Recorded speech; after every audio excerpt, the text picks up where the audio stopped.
जब भी आपके मन में निराशा के बादल घुमड़ने लगे तो अपने मन में आशा तथा उत्साह पैदा करने वाले विचार लाएं। खेत में फसल के साथ खर पतवार भी उग आती है, पर उसे उखाड़कर फेंक दिया जाता है। ऐसा ही बर्ताव आप निराशा के साथ करें। लोगों ने साथ नहीं दिया तो अफसोस मत करना। ख्वाब आपके हैं तो कोशिश भी आपकी ही होनी चाहिए। संबंध कभी भी मीठी आवाज या सुंदर चेहरे से नहीं टिकते, वो टिकते हैं सुंदर हृदय और कभी न टूटने वाले विश्वास से। अगर गंदे और मैले कपड़े से हमें शर्म आती है तो गंदे और मैले विचारों से भी हमें शर्म आनी चाहिए। मोहब्बत करने के हुनर मैंने माँ से सीखा है, बेवफा होने की तो बात ही नहीं। अपनी उम्र और पैसों पर कभी घमंड मत करना, क्योंकि जो चीजें गिनी जा सकें वो यकीनन खत्म हो जाती हैं।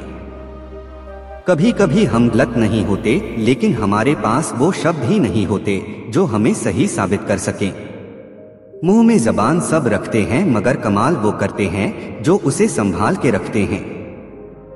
तुम लोगों की सोच को अपने प्रति नहीं बदल सकते, इसलिए चैन से अपनी जिंदगी जियो। यदि कोई तुम्हें नजरअंदाज कर दे तो बुरा मत मानना, क्योंकि लोग अक्सर हैसियत से बाहर महंगी चीज को नजरअंदाज कर ही देते हैं। जिंदगी में अपनेपन का पौधा लगाने से पहले जमीन की परख कर लेना। हर एक मिट्टी की फितरत में वफा नहीं होती। जिंदगी को खुलकर जीने के लिए एक छोटा सा उसूल बनाएं, रोज कुछ अच्छा याद रखें और कुछ बुरा भूल जाएं। किसी से उम्मीद किए बिना उसका अच्छा करो, क्योंकि किसी ने कहा है कि जो लोग फूल बेचते हैं उनके हाथ में खुशबू अक्सर रह जाती है। हंसते रहो तो दुनिया साथ है, वरना आंसुओं को तो आंखों में भी जगह नहीं मिलती। आप किसी की बातों को सह जाते हैं तो यह आपकी कमजोरी नहीं, यह आपका धैर्य और आपकी मानसिक मजबूती को दिखाता है, क्योंकि इसे सहने की क्षमता सभी में नहीं होती। शिक्षक और सड़क दोनों एक जैसे होते हैं, खुद जहां है वहीं पर रहते हैं, लेकिन दूसरों को उनकी मंजिल तक पहुंचा ही देते हैं। अपने लफ्जों का प्रयोग बहुत सावधानी से कीजिएगा, क्योंकि यह आपके परवरिश का सबसे बड़ा सबूत है। जलील मत करना किसी गरीब को अपनी चौखट पर, क्योंकि वो सिर्फ भीख लेने नहीं दुआ देने भी आता है। किसी के घर जाओ तो अपनी आंखों को इतना काबू में रखो कि उसके सत्कार के अलावा उसकी कमियां न दिखे, और जब उसके घर से निकलो तो अपनी जुबान काबू में रखो ताकि उसके घर की इज्जत और राज दोनों सलामत रहे। भलाई करना कर्तव्य नहीं, आनंद है, क्योंकि वह तुम्हारे स्वास्थ्य और सुख की वृद्धि करता है। बड़प्पन वह गुण है जो पद से नहीं संस्कारों से प्राप्त होता है। परायों को अपना बनाना उतना मुश्किल नहीं जितना अपनों को अपना बनाए रखना होता है। अपनी कीमत उतनी रखिए जो अदा हो सके, अगर अनमोल हो गए तो तन्हा रह जाओगे।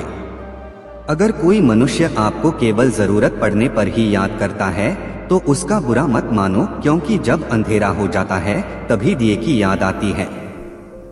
ईश्वर ने तुम्हें जिंदगी दी है अपने हिसाब से जीने के लिए, इसे दूसरों के हिसाब से जीकर बर्बाद ना करो। स्वयं का दर्द महसूस होना जीवित होने का प्रमाण है, लेकिन दूसरों का दर्द महसूस करना इंसान होने का प्रमाण है। ज्यादा ख्वाहिशें न रखिए जिंदगी से, बस अगला कदम पिछले से बेहतरीन होना चाहिए।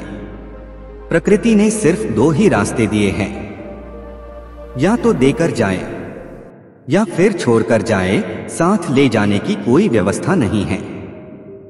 फायदा दुनिया की सबसे गिरी हुई चीज है, लोग उठाते ही रहते हैं।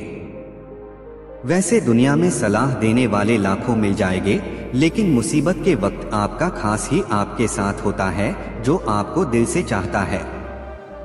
जीवन में यदि खुश रहना है तो अधिक ध्यान उस चीज पर दें जो आपके पास है, उस पर नहीं जो दूसरों के पास है।